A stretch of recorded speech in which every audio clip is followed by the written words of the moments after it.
Olá, amigos. Hoje vamos abordar na palestra o capítulo 22 do Evangelho segundo o Espiritismo. Não separem o que Deus uniu.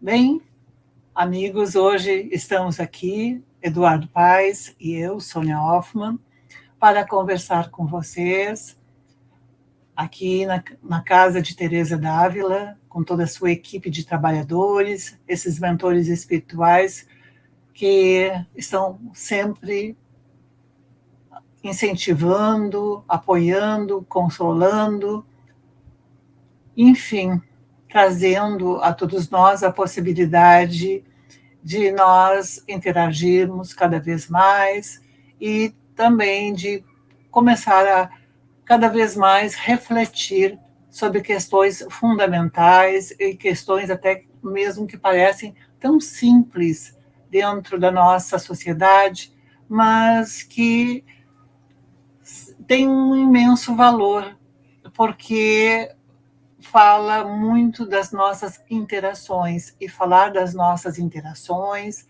da qualidade das nossas interações, da possibilidade de nós cada vez mais estarmos agindo de forma mais responsável e de forma mais harmoniosa.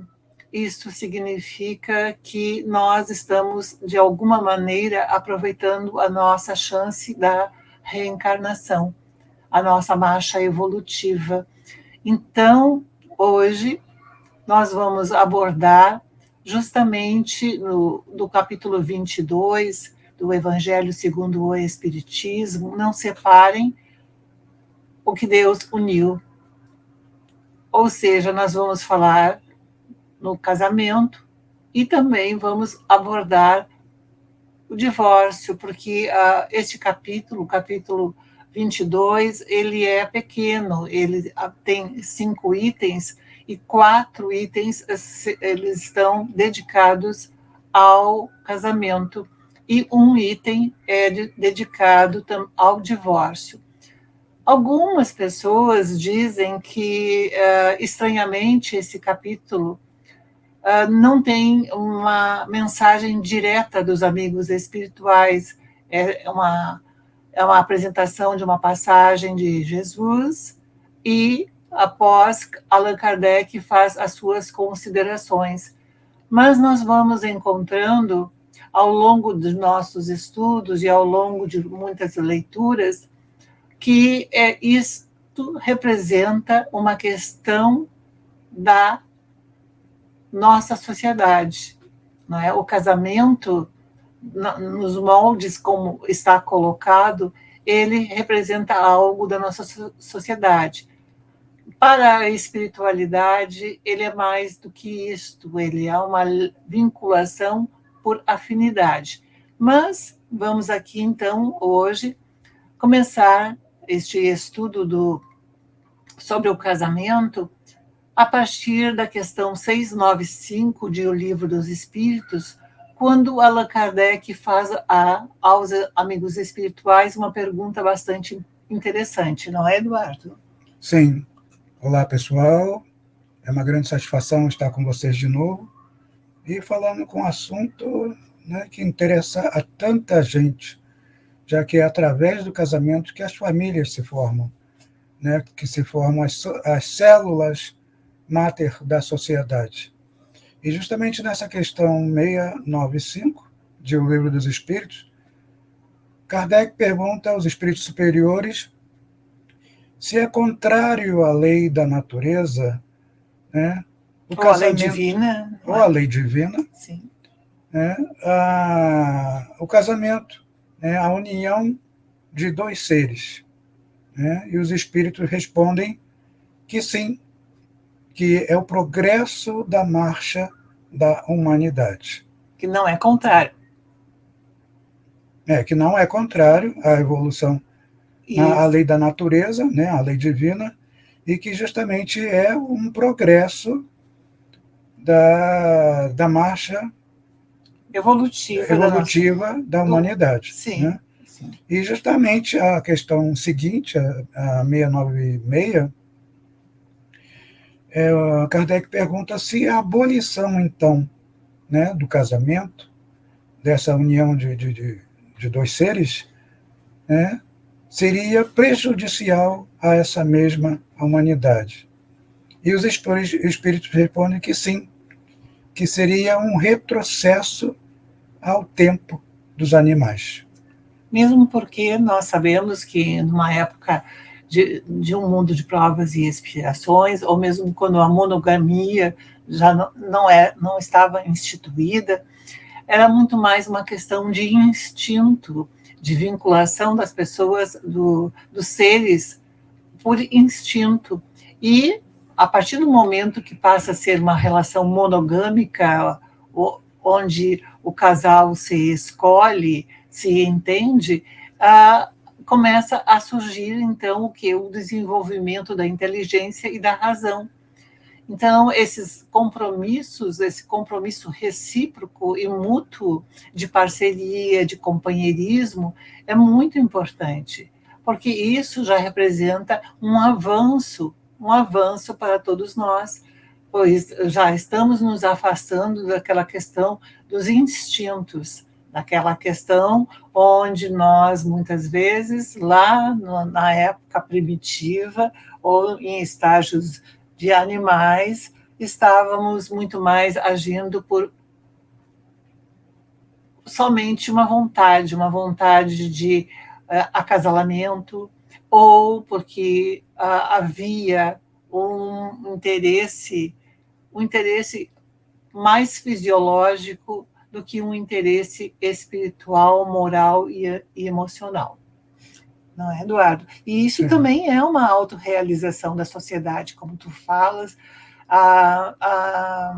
O casamento é a célula da sociedade, e a sociedade é composta por um conjunto de famílias. Então, a partir do momento em que há o casamento, em que há a vinculação, há a ligação permanente, ou, em algumas situações, nós vamos ver mais adiante, que talvez não seja uma ligação permanente, mas isso não significa que precisa ser uma relação que vai se romper de uma forma agressiva. Então, essa ligação mais frequente, mais permanente, mais razoável, mais inteligente, ela é uma autorrealização da sociedade. Ela é, sim, um processo evolutivo que nós temos que considerar bastante.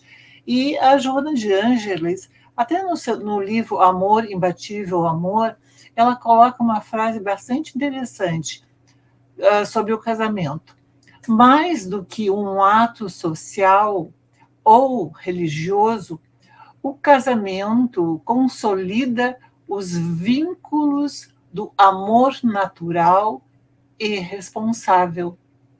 Então, isso é extremamente importante que a gente comece a raciocinar nessa questão, especialmente aqui no final, que está consolidando os vínculos de um amor natural, espontâneo, e também responsável.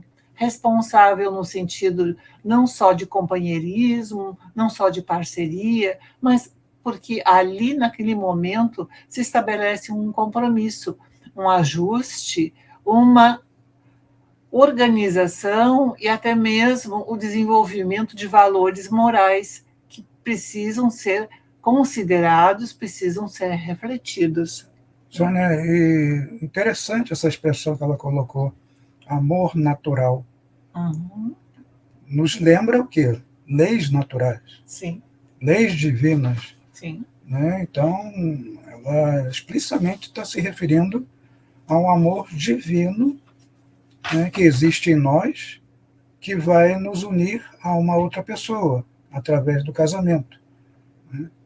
E repetindo, Sônia, o que você falou no início, este capítulo é um dos menores de O Evangelho segundo o Espiritismo, e logo no começo ele apresenta somente 2 assuntos, né? A indissolubilidade do casamento, ou seja, né, sobre o casamento indissolúvel né?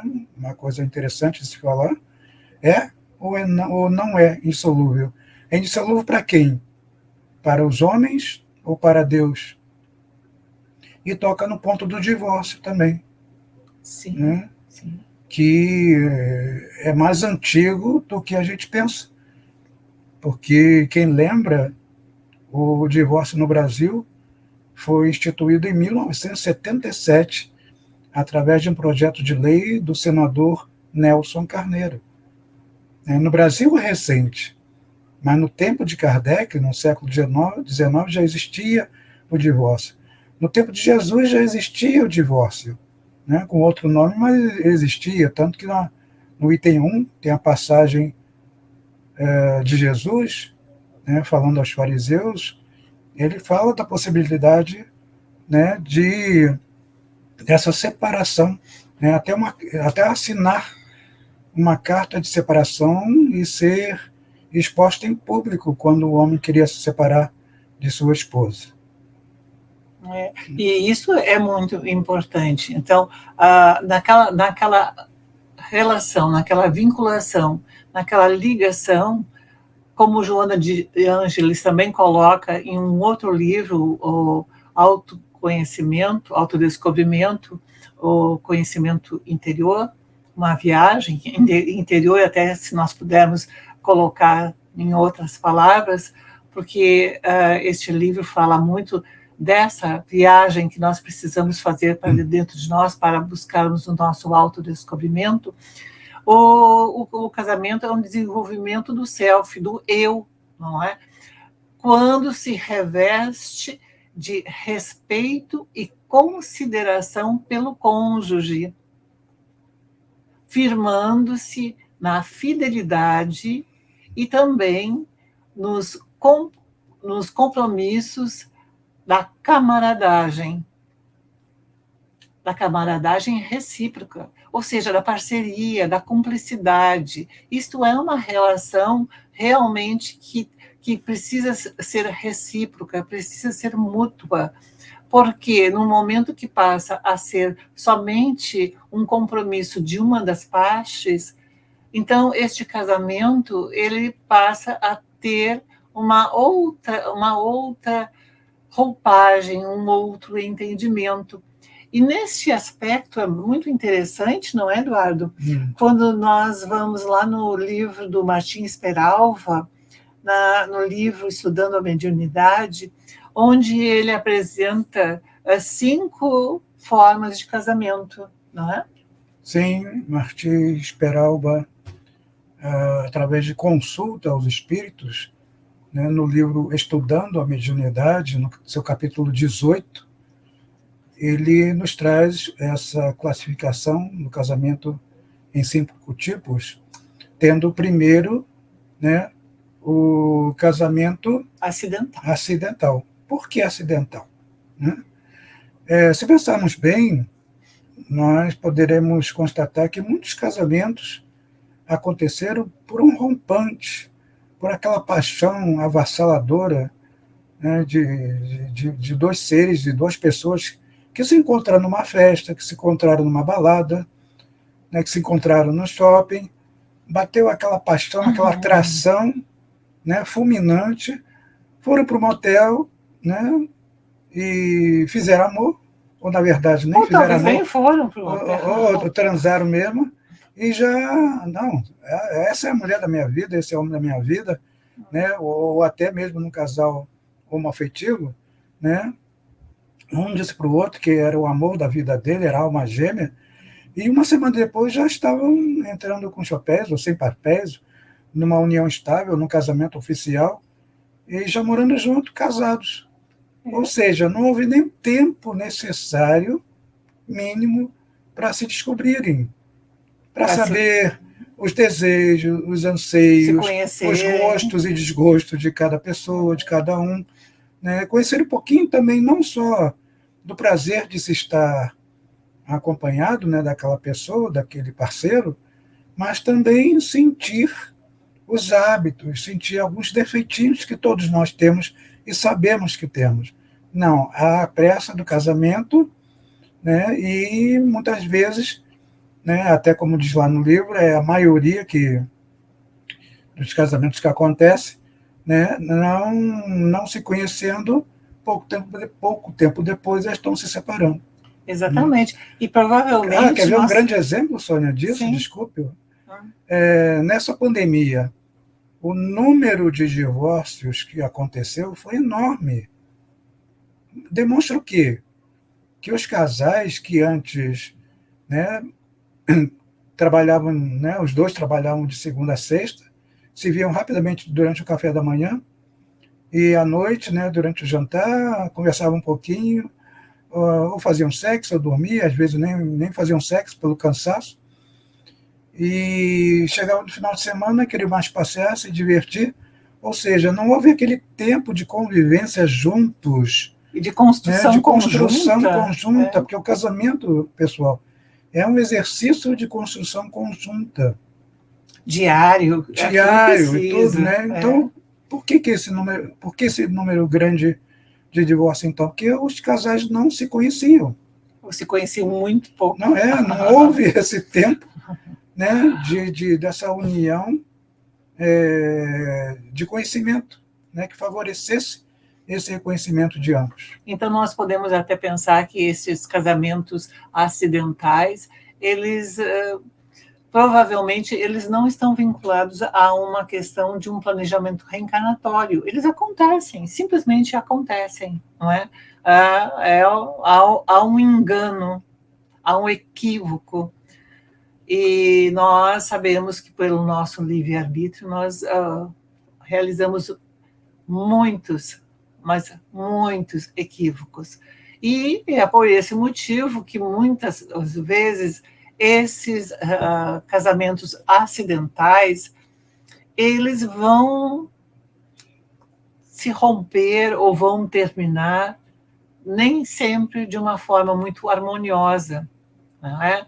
Algumas vezes de uma forma agressiva, até mesmo de uma forma violenta, até mesmo causando algumas depressões, causando desgaste, causando violência entre aquelas pessoas que estão envolvidas. Porque quem está envolvido em um casamento não são apenas os cônjuges, é também o grupo familiar, o grupo de amigos, e muitas vezes nessas relações acidentais pode haver também a presença de filhos. Surgir uma criança nessa história toda, e aquela criança também vai sofrer com tudo aquilo. Então, é necessário haver, sim, um compromisso, o desenvolvimento de um compromisso, para que esses equívocos não venham a acontecer. E aí nós vamos, então, entrar segundo formato que o Martin Speral apresentou sobre casamento, os casamentos provacionais. Só mais um detalhe sobre os casamentos acidentais. Martin Speral diz assim que também esse tipo de casamento pode durar. Pode durar, porque os dois envolvidos nessa relação se comprometeram a se conhecer melhor, eliminar esse acidente, né, de percurso na vida deles, né, e tornarem realmente uma união séria, uma união de conhecimento mútuo. Né, porque isso envolve muito o caráter de cada um, a vontade de cada um, exatamente. Não é? O entendimento que cada um... E muitas vezes começou de uma forma um tanto quanto equivocada, mas com esclarecimento.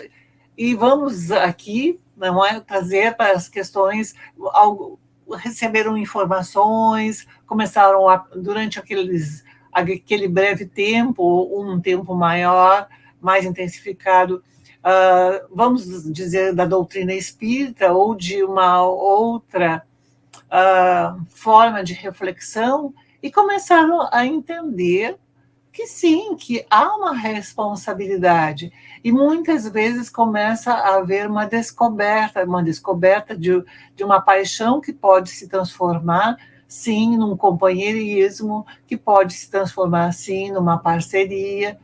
E aqui, é claro que nós não vamos chegar a esse ponto de ingenuidade e pensar que esses casamentos acidentais, ou até o mais adiante, nós vamos ver, com exceção dos 2 últimos, sempre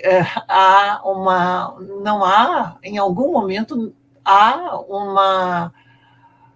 uma troca assim, e de valores que não são iguais, não é? Há também, nem sempre são convergentes, algumas vezes um cônjuge pensa de uma determinada forma, outro pensa de outra forma, então era necessário sim se formalizar ajustes, e esses ajustes fazem parte da nossa interação, fazem parte da nossa evolução.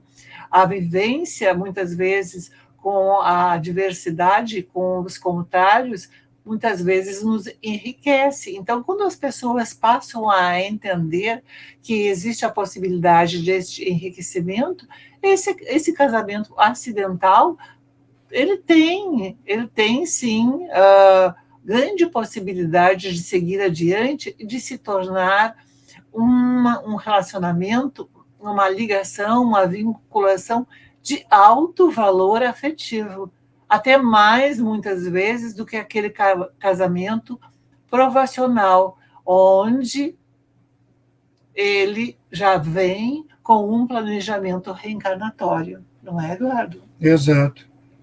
São criaturas que adquiriram débitos, né, uma com a outra. E por isso, dentro dessa programação reencarnatória, eles vêm, né, com esse compromisso de se casarem ao reencarnarem e quitarem esses débitos, repararem suas faltas, e progredirem juntos.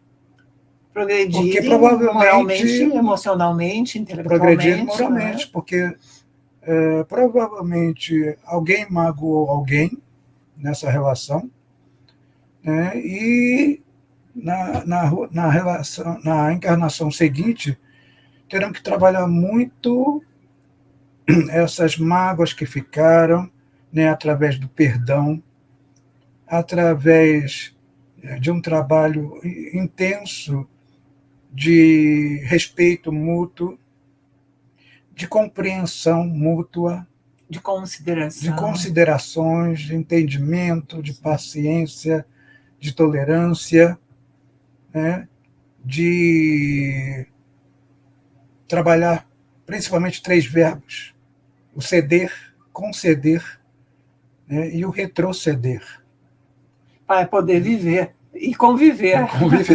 Conviver bem, né? Exatamente. Né? E o próximo tipo?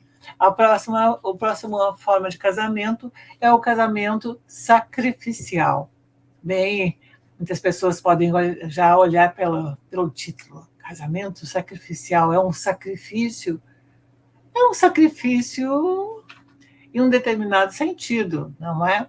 Nós temos de entender que quando há também esse casamento sacrificial, ele também vem a partir de um planejamento reencarnatório, onde um espírito que já está mais evoluído do que outro, ele vem justamente para auxiliar, para colaborar que aquela outra pessoa, o cônjuge, seja um homem ou seja uma mulher, não é? Que esteja no papel, no sexo feminino ou masculino, ele desenvolva determinadas habilidades. Então, é um casamento de sacrifício, no sentido de que aquele que está mais evoluído, ele vem, né, por amor, isso é bom frisar, né? Não é o sacrifício porque foi obrigado pela programação reencarnatória a fazer esse papel, a cumprir esse sacrifício. Não, é um sacrifício espontâneo de amor. E de responsabilidade. Responsabilidade, né? Responsabilidade, porque se vê também naquela posição de que, bem, se aquele cônjuge fracassou em encarnação anterior, ele também pode ter colaborado para aquilo, mas, de qualquer forma, moralmente, ele já é mais evoluído, ele já tem mais compreensão, porque nós normalmente dizemos assim que um casamento não deu certo porque este ou aquele não fez alguma coisa. O erro esteve, ou o equívoco esteve somente com um. Muitas vezes não é bem assim. Não é? Em alguma proporção, os dois se comprometeram. E muitas vezes não foi exatamente somente os dois. Muitas vezes aconteceu também de eles seguirem aquilo que as famílias vinham dizendo, aquilo que os amigos vinham dizendo. Houve muitas intervenções nisso tudo. Então, essas intervenções precisam ser trabalhadas. E trabalhadas como? A partir de uma relação sacrificial, onde, por amor, alguém vai se dedicar um pouco mais àquela relação. Não é, Eduardo? Sim, e Martim Peralva dá como exemplo o casamento de Lívia e Públio Lentulus. Exatamente. Onde Lívia já era um espírito mais elevado e veio naquela relação, né, com Públio Lentulus para ajudá-lo a evoluir moralmente, porque intelectualmente ele já era bastante evoluído, não é? Tanto que foi muito orgulhoso, muito arrogante por causa disso, né, desse fator de ele ser muito inteligente, muito culto, e isso subiu a cabeça e a parte moral ficou lá embaixo. E Lívia, então, veio para, né, ajudá-lo a superar essa falha do caráter de Públio. Né? E, para quem não sabe, essa história está no livro Há 2000 Anos, do Espírito Emmanuel, psicografia de Francisco Cândido Xavier. E logo em seguida nós vamos ter, então, outra categoria de casamentos que o Martins apresenta, que é a de espíritos afins. Essa categoria é bastante interessante, são aqueles que já superaram muitas questões, já têm uma grande afinidade.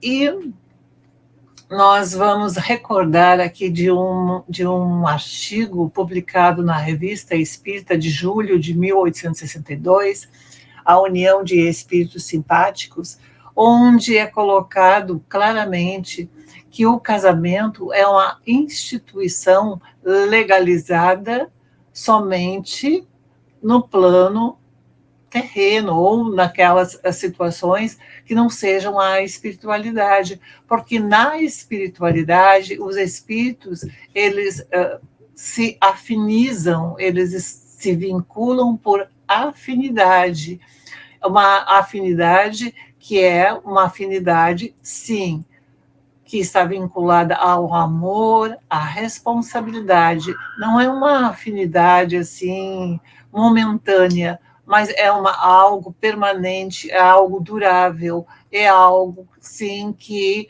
já se consolidou. Então, estes espíritos afins, eles vêm em uma relação, neste casamento, para também, em harmonia, muitas vezes receberem no seu lar algum espírito que esteja mais necessitado, no papel de um filho, ou de trabalharem em determinadas causas, mas eles já têm essa afinidade entre eles. Queres colocar alguma questão em relação a isso? Pessoal, nada de dizer que isso é a teoria da alma gêmea, viu? Não porque existe. Espíritos afins é uma coisa. Né? A alma gêmea é uma figura de linguagem, alegórica, né? Que se criou lá na Grécia Antiga. E muita gente acha que existe, e está até hoje procurando a sua metade, que nunca vai achar, porque não existe. Existe o que a Sônia acabou de explicar, almas afins, né, que através das encarnações vem construindo, né, essa união de harmonia, de amor, de fraternidade, até chegar um dia a ter esse último tipo de casamento que é apresentado no livro, né, que Os casamentos é o tipo de transcendentais. casamento transcendente. Né? Então, os transcendentes são aqueles espíritos que já estão bastante evoluídos, não são frequentes, não são frequentes. Ele diz até que são raros. Exato. Né? Mas vamos utilizar não são frequentes, para nós não assustar. Não assustar todo mundo, assim, nem a nós mesmos. Mas... Não, porque um dia chegaremos lá, né? Claro, chegaremos. Assim como chegaremos ao estágio de espírito puros, né, chegaremos a ter esse casamento transcendente. São dois espíritos que juntos eles vêm para realizarem atividades que trazem um grande benefício à humanidade, que trazem um grande benefício à sociedade. E aqui nós temos um exemplo muito claro, muito próximo a nós, Allan Kardec e Amélie, não é? Eles vieram, os dois se compreendiam, havia todo um trabalho, e eles se compreendiam, eles se completavam, eles se complementavam, e eram parceiros e eram companheiros para todo esse trabalho. E sim. Cúmplices. E cúmplices. Né, nessa sim. Codificação da doutrina, porque se não fosse a Amélie a apoiá-lo, né, a sustentá-lo quando as forças de Allan Kardec fraquejavam, a incentivar, né, a dar o apoio material que Allan Kardec precisava, até apoiar aquela viagem que ele fez para repousar, né, porque senão os próprios espíritos avisaram a ele que ele tinha que cuidar da saúde para continuar o trabalho, né, de codificação da doutrina. Então a Amélie também deu força para que ele viajasse para uma cidade balneária em França, para que ele pudesse ter esse momento de descanso e reforçar, né, as suas energias para dar continuidade. Esse eu acho que é o melhor exemplo que podemos dar desse tipo de casamento transcendente. Não é? Porque eles, e realmente a codificação da doutrina espírita, ela exigiu muito de Allan Kardec, não é? E todo esse processo de parceria foi extremamente importante. Então, diante de todas essas relações, diante de tantas formas de casamentos, há muito o que pensar, há muito o que refletir, e há muito mais que refletir ainda em como está sendo o nosso convívio com o nosso parceiro, com aquela pessoa com a qual nós escolhemos nesta encarnação, ou já viemos com uma escolha feita por um planejamento reencarnatório, como é que isso está se dando, a fim de que isso possa acontecer com a maior harmonia possível. Mas quando não é possível uma harmonização, quando não é possível, quando já houve um desgaste de todas as possibilidades, onde já se tentou manter de uma forma amigável, amorosa, ou até respeitosa e fraterna, uma relação, então, para evitar que muitas vezes uma relação de suicídio, uma relação de homicídio, ou uma relação de violência, como nós vamos encontrar lá no livro Vida e Sexo, onde Emmanuel apresenta muitas situações, para evitar essas relações agressivas, violentas, e que muitas vezes podem trazer danos e agravos bastante significativos que vão lesar esses espíritos dentro da lei de causa e efeito. Então, nós vamos ter de recorrer a quê? Ao divórcio. ao divórcio que é aceito pela doutrina espírita, não é? É aceito neste aspecto. Não é simplesmente naquela forma irresponsável. Vamos nos relacionar, vamos casar, e se não der certo, a gente já divorcia. Quer dizer, já entra no casamento já pensando que pode haver um divórcio. Não. É aquela relação onde eles tentaram tudo que puderam, tudo que foi possível, mas não houve possibilidade. Então, antes que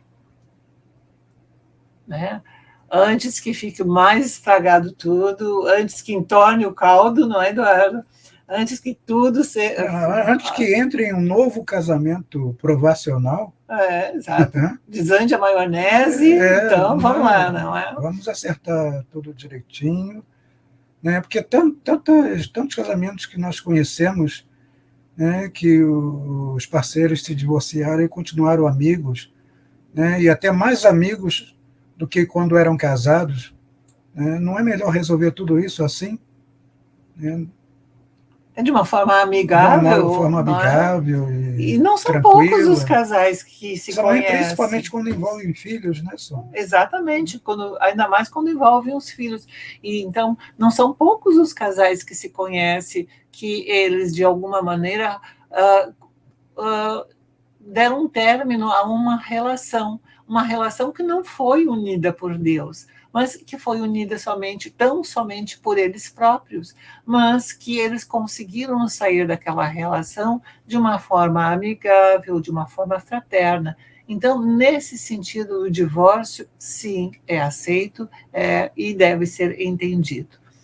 Bem, nós esperamos que durante esses minutos que aqui estivemos conversando sobre o casamento e também sobre o divórcio, nós possamos ter passado para todos vocês a vontade de irem lá no Evangelho segundo o Espiritismo, lerem com mais profundidade, com mais atenção, o capítulo 22, de buscarem também no livro Vida e Sexo, de Emmanuel, no livro Amor, Imbatível Amor, de Joana de Ângeles, ou então no livro Autodescobrimento, também de Joana de Ângeles, lá em Martins Peralva também, no capítulo 18, não é, Eduardo? Do livro Estudando a Mediunidade.